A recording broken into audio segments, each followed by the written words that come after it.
My family said, "You don't even have a family," then tried to move into my house behind my back. That sentence has lived rent-free in my memory ever since the day I stood frozen in my own doorway, staring at the people who had vanished from my life for 3 years, now suddenly reappearing with duffel bags, smug smiles, and a sense of entitlement that bordered on delusion. What happened next taught them that the woman they abandoned no longer existed, but to understand why that moment mattered, you have to understand everything that came before it. My name is Kate Capshaw. I'm 37 years old, and I live in the quieter edge of Portland, Oregon, just far enough outside the city that the air smells like cedar in the mornings, and nobody knocks unless it's for a reason. I work in digital strategy, though calling it just that would be an understatement. I co-own a small but steadily growing agency now. But 3 years ago, I had nothing, not even certainty about what tomorrow would look like at the time. I was working as the head of strategic planning at a trendy creative firm downtown, the kind of place with kombucha taps in the break room and glass walls that made you feel like you were on the cusp of changing the world. I loved my job, maybe too much, because I treated it like home when my actual family had never quite felt like one. My relationship with my parents had always been brittle, like an old window that rattled at the slightest wind. My father, Martin, was a former economics professor who believed emotions were inefficient, and my mother, Renee, had a polished smile she only wore in front of guests. My younger brother, Evan, was the golden child, the dad of the year on Instagram, but conveniently invisible whenever someone else in the family needed something. Still, I had always shown up for them. I helped Evan pay off a medical bill when his youngest daughter was born. I edited Mom's resume when she wanted part-time work at the community college. I fixed Dad's laptop more times than I can count. So when I found myself facing a moral decision that could cost me my career, I assumed they'd be in my corner. The scandal began with a merger, a shady one. Our firm had taken on a client with a questionable reputation, and I uncovered that the campaign they wanted us to design was built on illegally scraped user data. I flagged it, quietly at first, then firmly. I was told to be a team player. I refused. 2 weeks later, I was let go due to restructuring, with a severance check that barely covered my rent and utilities for 1 month. The betrayal from my employers was painful, but what came next cut deeper. I called my mother first, still raw from the exit interview. Her voice stayed sweet but distant, like a hotel receptionist reading from a script. "Well, honey, that's unfortunate," she said, her words light as foam. "Maybe this is the universe telling you to slow down. Have you thought about coming back home for a while?" I knew what that meant. It wasn't an invitation. It was an insult dressed in concern. I declined, gently. Then I called my father. He answered on speakerphone while working on what sounded like a jigsaw puzzle. When I explained what had happened and that I might need some help getting through the next month, his reply came without hesitation. "You were always a little too idealistic for your own good," he said. "Maybe next time. Don't bite the hand that feeds you." But it was Evan who shocked me the most. The same Evan who had once borrowed my credit card to pay for his honeymoon suite and never brought it up again. I called him not for money, but just to talk, to hear a familiar voice. He listened for a bit, then sighed. "Look, Kate, you chose to walk away from a stable job. That's on you. Some of us have kids and real responsibilities. You've got a degree and a brain. Figure it out." That line stayed with me. Real responsibilities. As if the only value I had was in how many dependents I could list on my taxes. After that, the call stopped. I didn't block them. I didn't even send a bitter follow-up. I just stopped reaching out. I sold what I could. I sublet my place and couch hopped for a while. Eventually, I found myself living in my car behind a 24-hour fitness, showering between job applications, trying to pretend I wasn't unraveling. They never called, never texted, never checked in to see if I was breathing. And yet, 3 years later, there they were on my doorstep, brushing off the dust on my welcome mat like they had every right to be there. I remember the exact sound the door made when I closed it behind them that day. It wasn't loud, but it echoed through the house like something had been disturbed, like something that should have stayed buried had clawed its way back up. I stood with my back to the door, listening to their voices in the hallway, the zip of luggage being opened, the sound of Evan's kids running through the living room like they'd been here before. And all I could think was, how did we get back here? 3 years earlier, I had woken up in the back seat of my car with my knees locked and my neck twisted against a tote bag full of resumes. It was early fall, and the mornings were just starting to sting. I would wait until the gym opened, brush my teeth quietly in the corner sink, and change into clean but wrinkled clothes in a bathroom stall, praying that I didn't run into someone I knew. I wasn't homeless, not at first. I told myself that every day. I had options, just none that didn't come with shame attached. A friend of mine from college had offered her couch, but I couldn't stand the look of concern on her face whenever we talked. I needed something that felt like control, even if it was illusion. That's when Elena called. We hadn't spoken in months.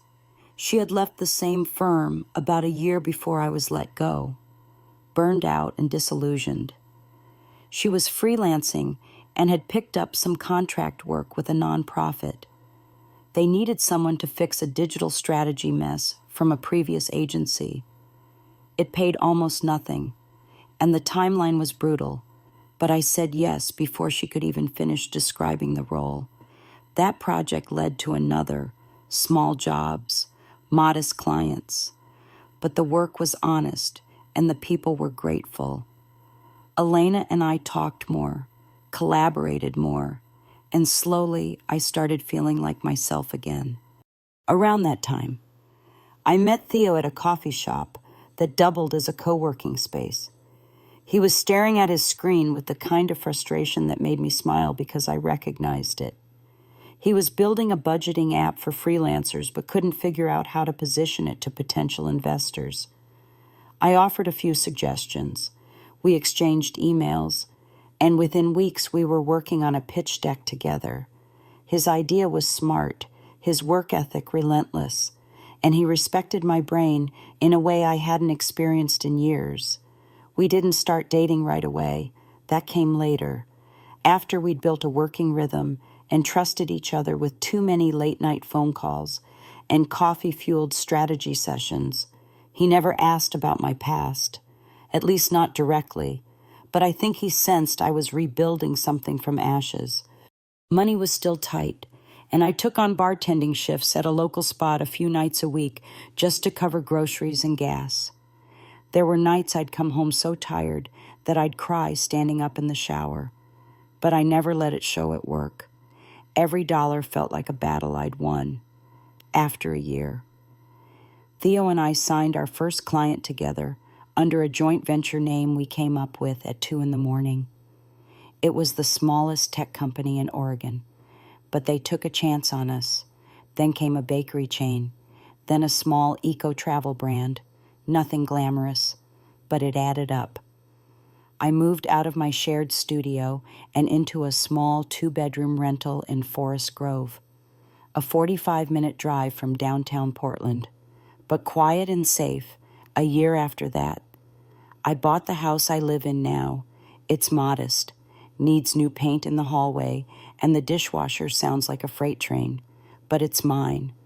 I hadn't told my family, not out of spite, but because it had become clear that there was nothing left to salvage.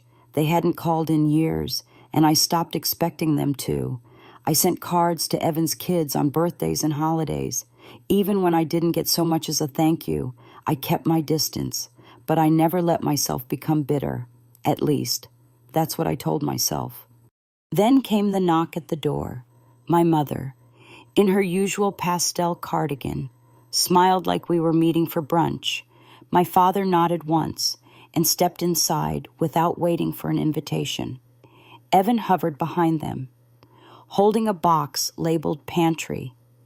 His wife Molly took photos of my porch like she was cataloging a rental for Airbnb. The kids ran through my living room like it was a hotel suite. Aunt Kate. "Do we get the upstairs or the room with the big window?" Emma asked, already climbing the staircase. I hadn't said a word. My voice had fallen into some hidden corner of my throat. My mother gently patted my arm and said, "We'll only be here a little while." "Sweetheart, it just makes sense. You've got the space, and well, you don't even have a family to worry about." And that's when I remembered every cold silence, every eye roll, every time they told me to figure it out on my own, every phone call that went unanswered, every birthday missed, every winter I spent alone. I didn't respond right away. My brain was still trying to piece together whether this was real or some sort of elaborate prank.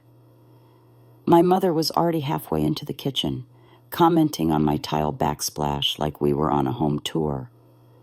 My father walked slowly through the living room, tapping the walls as if checking for structural weaknesses, nodding with fake approval.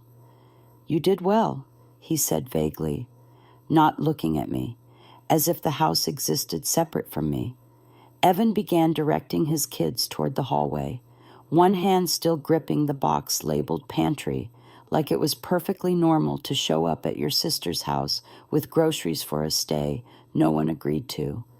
Molly was snapping photos again, murmuring about how the lighting in the guest bedroom was just right for her live streams. I excused myself to the bathroom just to breathe. I splashed cold water on my face and looked at my reflection, but it didn't feel like I was looking at me. It felt like I'd been pulled into someone else's life. There was no apology, no explanation, just a quiet takeover, like I had no say. I sat on the edge of the tub for a full minute, trying to slow my heartbeat, before I stepped back out and re-entered the space that, just an hour before, had been my sanctuary. I offered coffee. It was a reflex more than anything else. My mother accepted, like she'd been waiting to be served. My father requested his black. Molly declined but asked if I had almond milk for the kids. Evan stood silently next to the fireplace, examining a photo of me and Theo from last summer at the coast. No one asked about it. No one asked how I'd been, what I'd built, or whether I wanted company. The assumption was built into every movement they were staying, and I was expected to adjust. The kids, unaware of tension, continued bouncing between rooms. Emma had claimed the guest room. Lila, her younger sister, had taken to calling the hallway my runway and was dragging a blanket across the floor like a wedding veil. I smiled once, tightly, and then let it fade. My mother, sensing the shift, said, "It's just until we get our footing. You know how hard the housing market is. We've had a string of bad luck. Sweetheart, I'm sure you can relate." I wanted to laugh, but nothing came out. I remembered every ignored voicemail, every text that went unseen when I was living out of my car. No one had room. No one had space. No one had time. Now that I had rebuilt something stable, something solid, suddenly I was the answer. Not the daughter, not the sister. They made themselves comfortable, too comfortable. My father adjusted the thermostat without asking. Molly began rearranging throw pillows for her aesthetic. My mother opened cabinets and clicked her tongue at the sparse pantry. Evan asked where the breaker box was just in case. Everything they did felt subtle, harmless on the surface, but collectively, it became something else, like vines slipping in through open windows. I didn't want to start a war in my own living room, not without a plan. So I played along. I said I had some calls to finish, stepped into my office, and closed the door. The first thing I did was text Theo emergency, need backup, can't explain, can you come over soon? His reply came in seconds. On my way. Need to bring anything I told him just to bring himself. Then I called Elena. She didn't ask questions. She just said, give me 30 minutes. While I waited, I opened my laptop and began documenting. Dates, names, past messages, even bank transfers where I had helped Evan in the past. I took screenshots. I labeled folders. Something inside me had shifted. I wasn't panicking anymore. I was preparing. Theo arrived first. When he stepped inside and saw the scene, he didn't speak. He just looked at me, then at them, then back at me again. My mother lit up at the sight of him. Oh, Kate, he's handsome.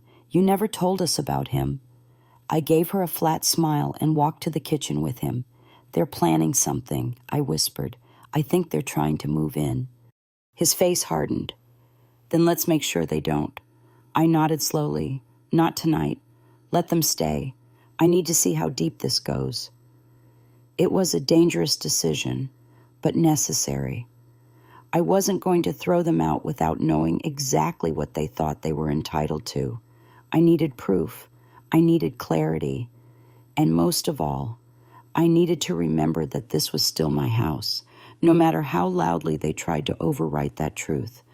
Dinner that night was surreal. My mother took over the kitchen like she still lived in the house I grew up in, which, for the record, had been sold 6 years ago. She used my ingredients without asking, judged my seasoning under her breath, and somehow managed to rearrange my spice drawer while pretending to be helpful. Molly offered to set the table, but ended up moving it closer to the window because, apparently, the lighting would make the meal look more family-oriented for her followers. My father watched the news at a volume loud enough to fill the entire downstairs. Evan sat at the bar stool with a beer he hadn't asked permission to open. No one acknowledged that I hadn't invited them to dinner, or that they had shown up with luggage, or that this wasn't normal. Theo stayed by my side. He helped chop vegetables, washed the cutting board without being asked, and only once whispered under his breath, "This is insane." While drying his hands on a towel, I nodded but said nothing.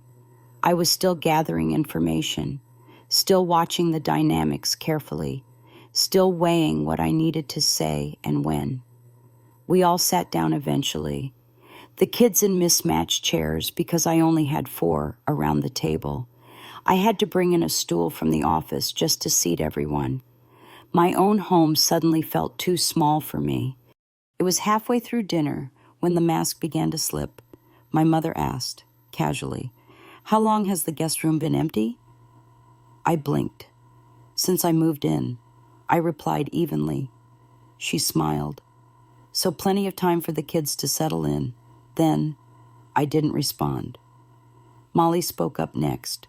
"We've been looking for a new place for months, but the market's brutal. Evan got laid off. My gigs aren't consistent.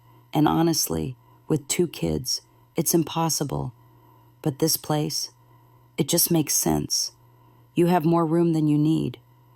I felt Theo's hand brush my knee under the table. It grounded me. Then Evan dropped it like a casual update. "We gave notice at our apartment last week. Our lease is up in 10 days. We were going to tell you sooner, but the timing worked out." The word timing stung, as if any of this had been coordinated with me, as if I had been part of the decision. My father jumped in, "And your mother and I. Well, we've had some setbacks too, Sold the old place. We're in between homes for now. Condos aren't closing until mid-year. Just thought, with all this space. I finally set my fork down. I didn't raise my voice. I didn't make a scene. I just asked one question. So you're all planning to move in here? A silence fell across the table that said more than anyone's words. My mother cleared her throat. It's just temporary. Of course, family helping family, that's what we do. I looked at her. Is it because I recall a time when I was living in my car and no one answered their phones? My father shifted uncomfortably. Evan avoided my eyes. Molly suddenly found her napkin fascinating. No one denied it. No one apologized. Theo placed his hand fully over mine now, firm but steady. He didn't need to say anything. I felt the heat rising in my chest, but I didn't let it escape. Not yet. I had waited this long. I could wait one more night. When dinner ended, I told everyone I had early meetings in the morning and needed rest. My mother offered to tidy the kitchen. I declined. My father started asking about my property taxes. I ignored him. Evan asked if he should start measuring the guest room for bunk beds. I walked upstairs. Theo followed me. I didn't cry. I didn't scream. I didn't even speak. I just pulled out a notebook from the drawer and started writing. Names, timelines, comments from dinner, things they had said in the past. I made a list of everything I had done for each of them. Rent money, job referrals, hand-me-down laptops, birthday gifts for kids I'd only seen twice. Theo sat across from me, watching me process it in silence. After a few minutes, he spoke. You don't need to justify anything to them. You don't owe them your home. I nodded, still writing. I know, I said, but I'm going to make sure they understand that too. The next morning, they were still there. Coffee cups left in the sink. My thermostat adjusted. The living room TV showing kid cartoons. My home no longer felt like mine. They had slipped in like fog quiet, gradual and suffocating. But the difference now was, I saw it clearly, and I wasn't going to let it stay. By mid-morning, I noticed the suitcases had multiplied. My entryway, once clean and minimal, now looked like a makeshift luggage terminal. Molly's oversized tote was open, spilling out curling irons and ring lights. The kids were drawing on my floor with chalk they'd found in a box labeled Outdoor Fun, which had mysteriously appeared from the back of Evan's SUV. My mother was on her phone, explaining to someone from her church that she was getting settled in at Kate's for a while. She said it with the same tone people use when describing a spa retreat. My father was in the garage, reviewing what he called storage logistics, which really meant he had opened 3 bins and was commenting loudly about my lack of tools and overuse of paint samples. I quietly walked upstairs, took a photo of the luggage pile, then opened my laptop and pulled up an old document I hadn't touched in years. It was a household budget I created when I first moved into this home. Back then, every dollar had been calculated with care. I remembered the way I'd hovered over the Buy Now button on a used sofa for 3 days before committing. I remembered measuring every inch of this space to make sure I wasn't overreaching. And now they were treating it like a family cabin passed down through generations, as if they had some ancestral right to it. That delusion had to end. I texted Elena and Theo again. We planned to meet that evening. Until then, I needed to keep things civil. I brewed a fresh pot of coffee, handed mugs around, and asked my family to join me in the living room to chat. They came, reluctantly. My mother seemed confused. My father distracted. Evan looked cautious, like he could feel something shifting. Molly, as always, was filming from the corner with her phone conveniently angled to include only the children and not the tension simmering behind them. I began gently. I asked them what their exact timeline was. Evan said a few months. My parents said half a year, tops. Molly chimed in that it depended on market rates and job callbacks. I asked if they had considered alternative options. Evan said hotels were too expensive. My mother said the thought of downsizing to a rental gave her migraines. My father didn't answer. He was texting someone.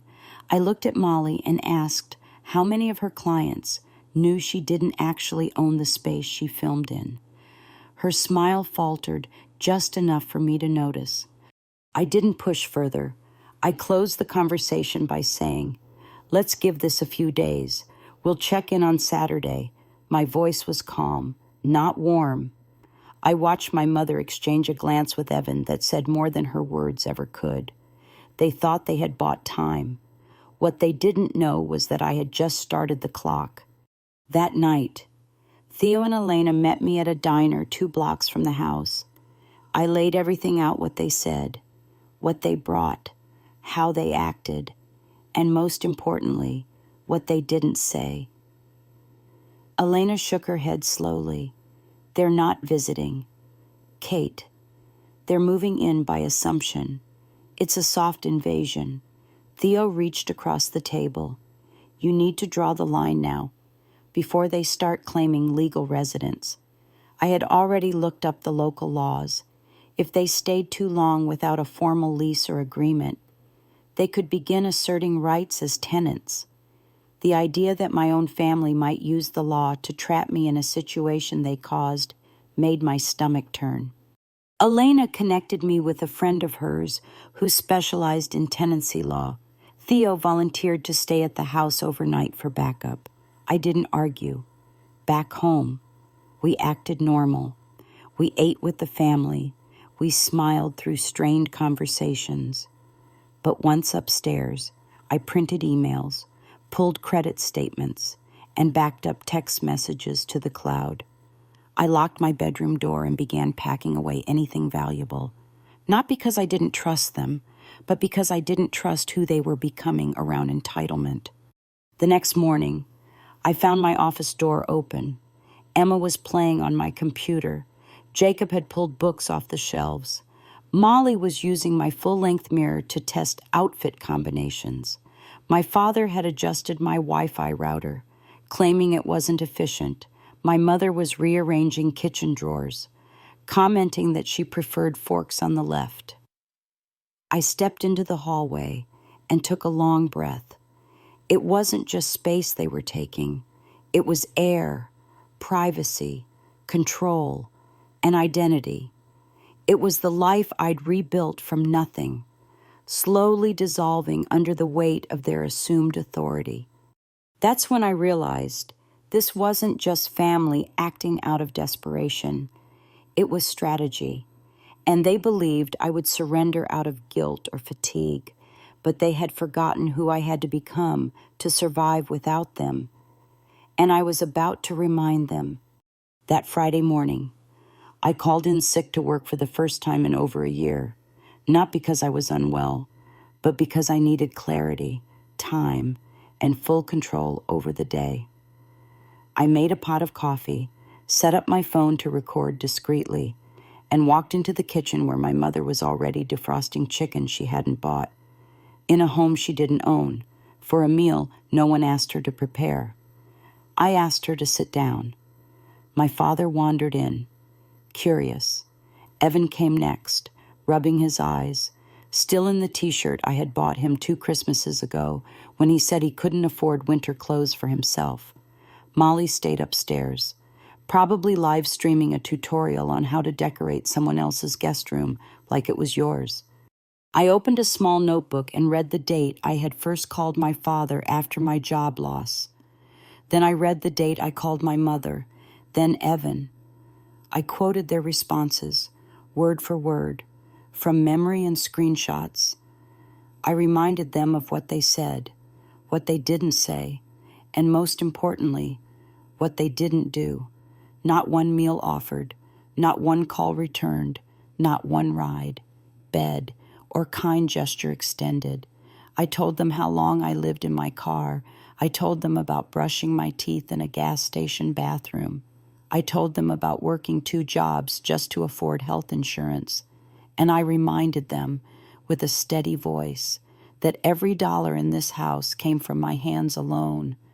My mother's mouth trembled slightly, but she didn't apologize.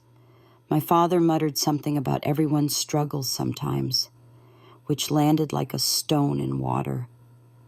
Evan stayed silent. I could see the guilt flicker in his eyes, but it never caught enough flame to become action. When I asked them directly if they thought they had the right to move in here without a single conversation, my mother tried to soften it with the word temporary. I reminded her that temporary people ask. They don't arrive with bins labeled winter clothes and kitchen overflow. Then I set down the rules. They had 3 days to find alternative arrangements. I offered to connect them with resources, housing support, legal aid. Even a family lawyer Elena had helped me contact, but they would not be staying here. This home was mine, and they had no claim to it, emotional or otherwise. That night, the house went quiet. No more clinking glasses, no more TV blaring, no more kids thudding upstairs. Just a tense silence that made every sound feel sharp. At one point, I heard my father on the phone whispering to someone. The word ungrateful floated down the hallway like smoke. I ignored it. Theo arrived after dark, carrying takeout and calm energy. He didn't say much, just sat beside me on the couch as we ate in silence.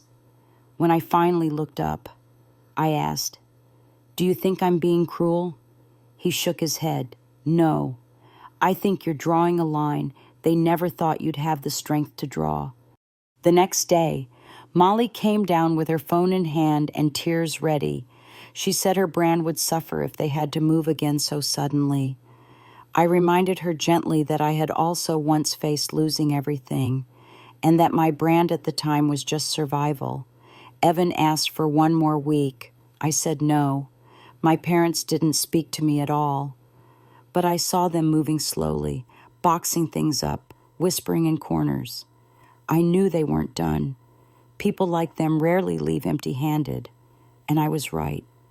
That evening, I received a call from a cousin I hadn't spoken to in years. He said he heard I was kicking my whole family out. He sounded disappointed, concerned, even slightly disgusted. I asked him where he got that idea.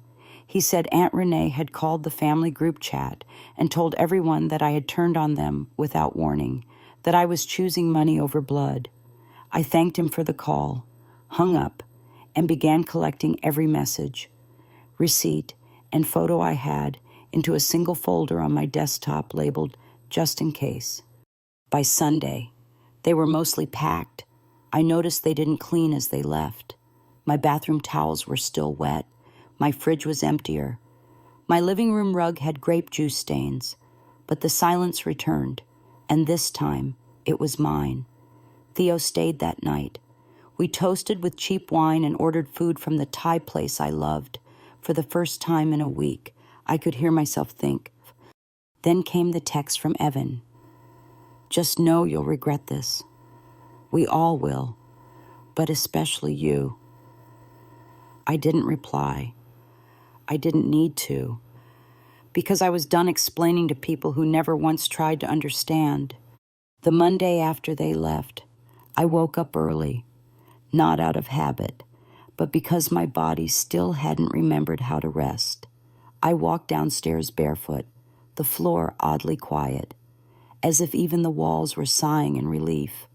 For a moment, I stood in the doorway between the kitchen and the living room, just watching the sunlight creep in across the floor. No voices, no movement, no energy being pulled from the air. Just me, and space that finally felt like it belonged to me again. But the calm didn't last. By noon, I received the second phone call, this time from my aunt, the one who never had time to call when I was jobless, but suddenly had plenty of time to tell me how disappointed she was. She didn't ask what happened.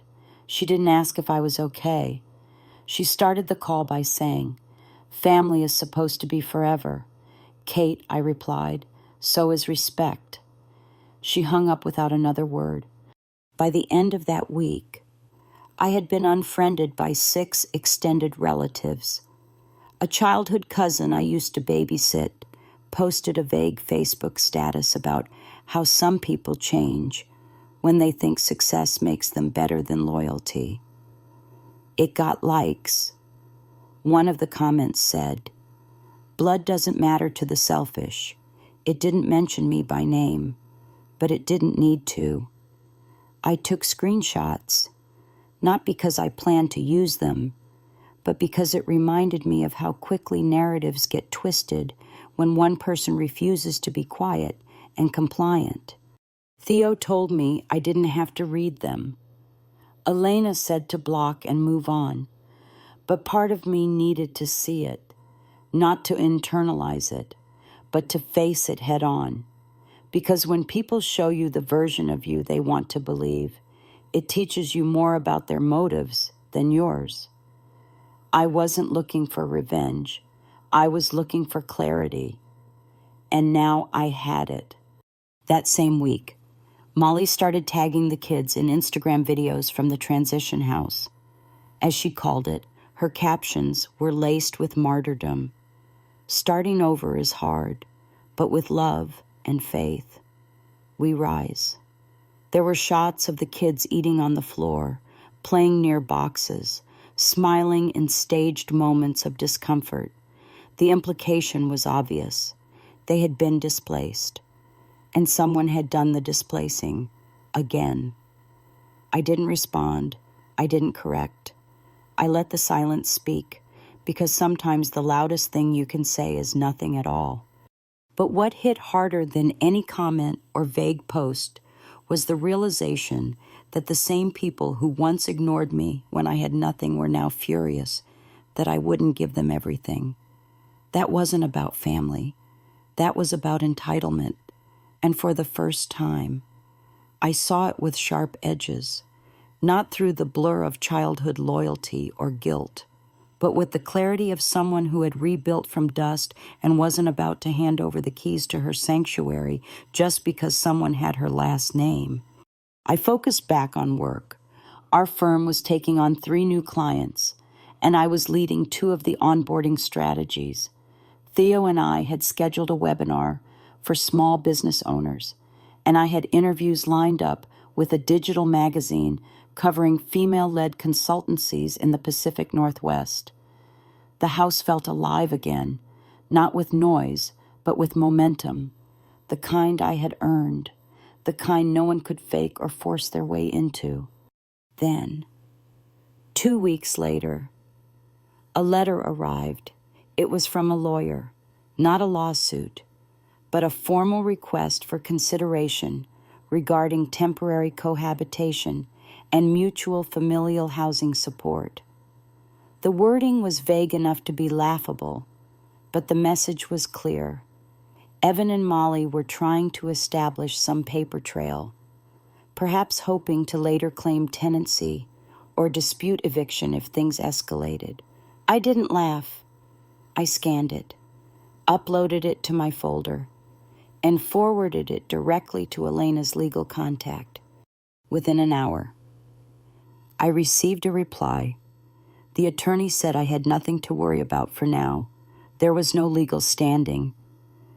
But it was good I had documented everything, especially the screenshots, the messages, and the photos. It was a warning, not a threat, and I took it seriously. I changed the locks. I installed security cameras facing the front and back entrances. I added passcodes to my office and started parking inside the garage every night, not because I was afraid, but because I was done being caught off guard. Theo stayed over more often after that, not because I needed protection, but because some nights, when you've spent years being dismissed and erased, it feels grounding to have someone next to you who never once asked you to shrink. I wasn't afraid of my family anymore. I was afraid of who I had to become around them.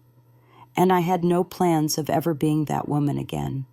Spring came early that year, but I barely noticed until one morning I stepped outside to see the camellias blooming across the fence line.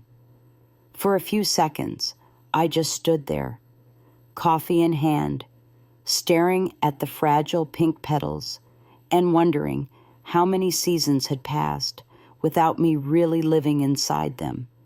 This house had been my rebuild, my reset, and somehow it had nearly become a stage for other people's performances, but not anymore. What once felt like a shelter I needed to protect was now something I fully owned, emotionally and legally. I wasn't fighting to keep it. I was simply living in what was already mine. The letter from the lawyer had been the final straw. It didn't succeed legally, but it succeeded in waking something up inside me, a part of me that had been trained since childhood to shrink, accommodate, and make peace even when peace came at the cost of my own voice. I realized that for years. I had been trying to earn my family's respect like it was a debt I owed, but respect given conditionally isn't respect. It's control dressed up in tradition. So I made one more move. I wrote a letter not emotional, not angry, just factual. I listed the timeline of events, attached screenshots of key interactions, and sent it to my parents, Evan and Molly, in one clean, neutral PDF. The email subject line was simple, for clarity and future reference. No one replied. I didn't expect them to. It wasn't a plea. It was documentation, a signal that I wasn't afraid of their version of the story, and I wouldn't be participating in it either. Around that time, I got a call from the producer of the local podcast I'd once consulted for. She said one of her guests had dropped last minute and asked if I'd be willing to step in to talk about building a business from personal struggle. I hesitated. I wasn't sure I wanted to go public. But then she said, "Kate, your story matters, not because it's perfect, because it's real." So I said yes. On the day of the recording, I wore a blazer I had kept hidden in the back of my closet, the one I told myself I'd wear when I finally felt proud. I sat in that studio, mic in front of me, and spoke not about betrayal or pain, but about what happens after. What happens when you stop trying to prove your worth to people who only see you through the lens of what you owe them. I didn't name names. I didn't drag anyone. I just told the truth, calmly and clearly. And somewhere along the way, I realized my voice didn't shake anymore. The episode aired 2 weeks later. I didn't promote it, but people found it.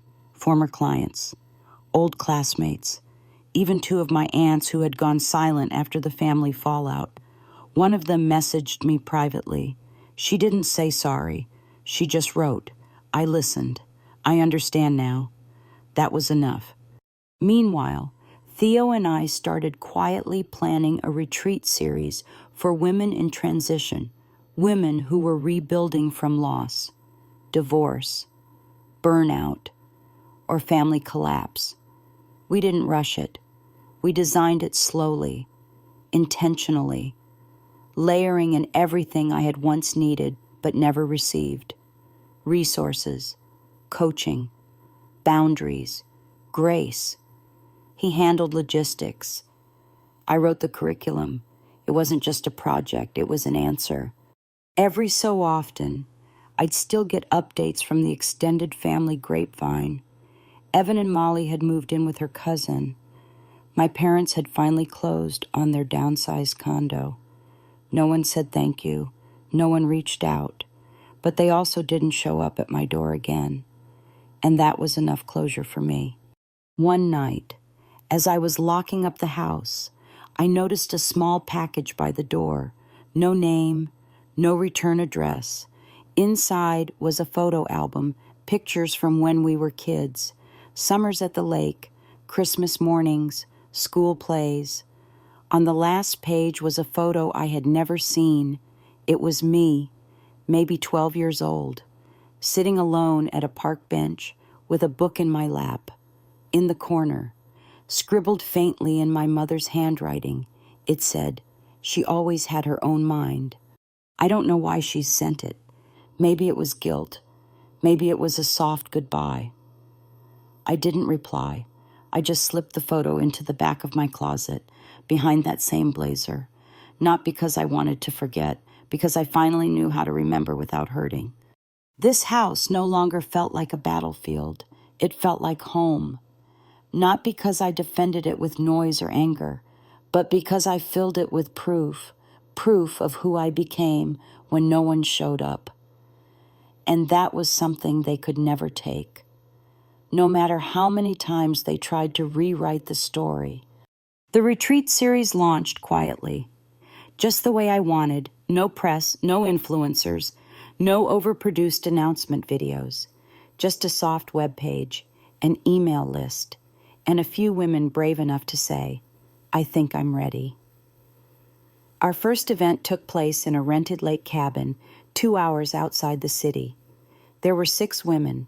Each one carried her own kind of heaviness. A former nurse recovering from caregiver burnout. A woman who left a 20-year marriage with nothing but a journal and her dog. An architect whose business partner stole her clients and then blamed her in the press. No one was broken. They were just tired of being blamed for surviving things they never caused.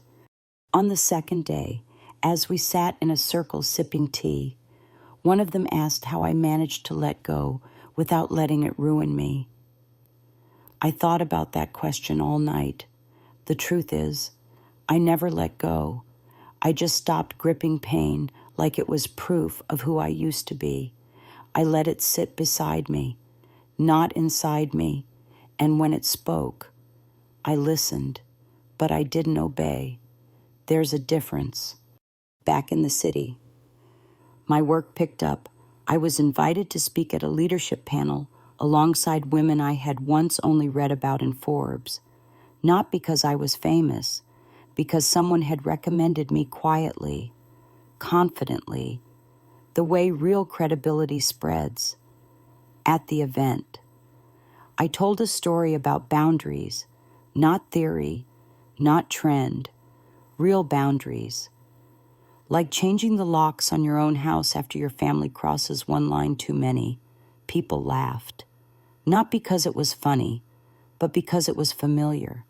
Everyone has a version of that moment. Mine just had receipts.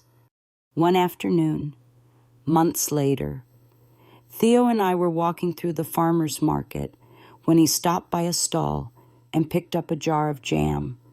He held it up and said, "Did you ever imagine this would be your life?" I looked around, the sunlight, the smell of rosemary, the weight of nothing urgent in my chest. I said, "I didn't imagine it. I built it."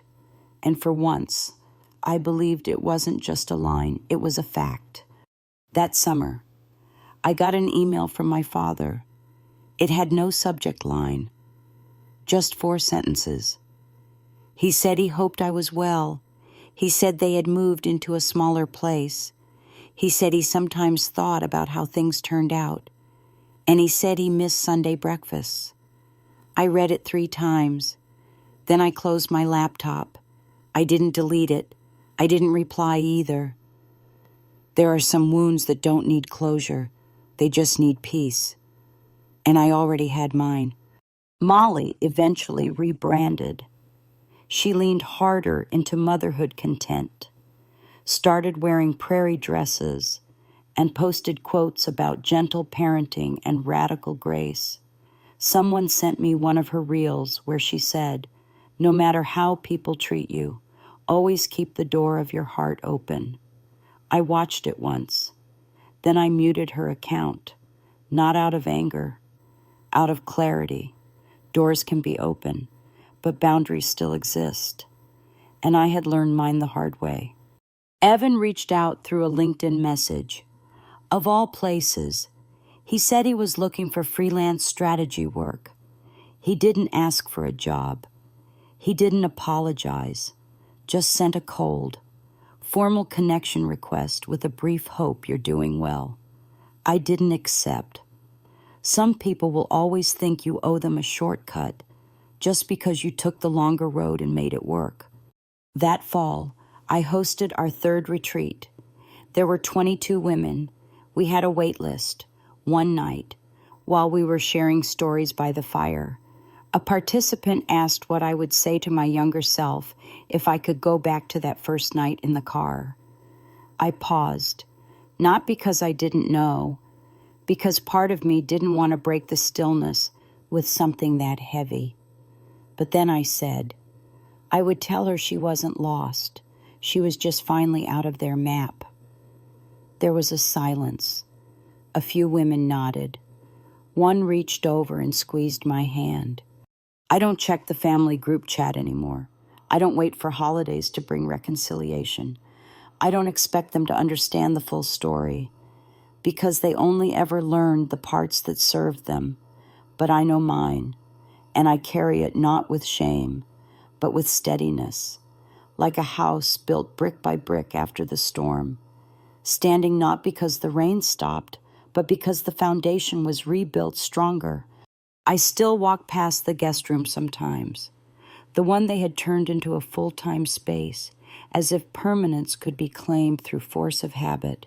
I left it empty for months, not because I didn't have use for the space, but because I needed the silence. Now it's my studio, a small, light-filled room with a whiteboard, a camera, a ring light, and a stack of strategy books no one ever gifted me. Every tool in there was something I bought, earned, or reclaimed with my own hands.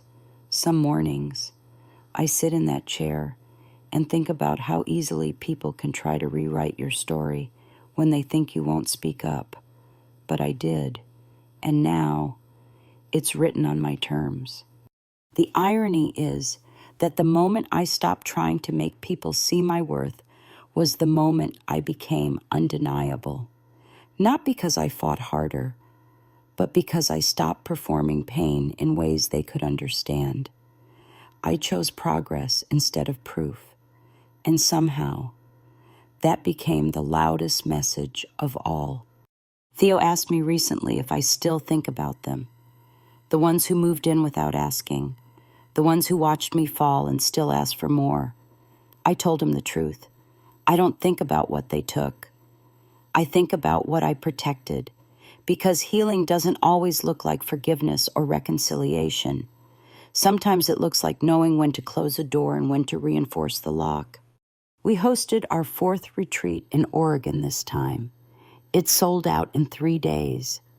One of the women was a former HR executive who had been quietly rebuilding after being scapegoated during a corporate merger. On the final day, she said something I'll never forget. I didn't come here to be rescued. I came here to remember who I was before they made me forget. Her voice cracked a little, but her hands were steady. I understood that deeply. After that event, I sat on the porch of our cabin alone for a while. The air was colder than expected, but it kept me grounded. I watched the trees sway, listened to wind through pine needles, and let the quiet settle into my spine like truth. I realized I wasn't angry anymore, not at them, not even at myself. I was simply done needing closure from people who never offered clarity. When I got back home, I stood in my kitchen, the same one where my mother had once unpacked groceries without asking. I opened a bottle of wine, not to numb anything, but to celebrate something I never thought I'd earn, quietly peace that stayed. Not a moment, not a break, but real peace, earned over time, protected by boundaries, and sustained by choice. That night, I posted something for the first time in a long while. Just one photo, me, in my studio, with the caption, "Home is not a place they give you. It's a place you reclaim." No hashtags, no tags, just that one line.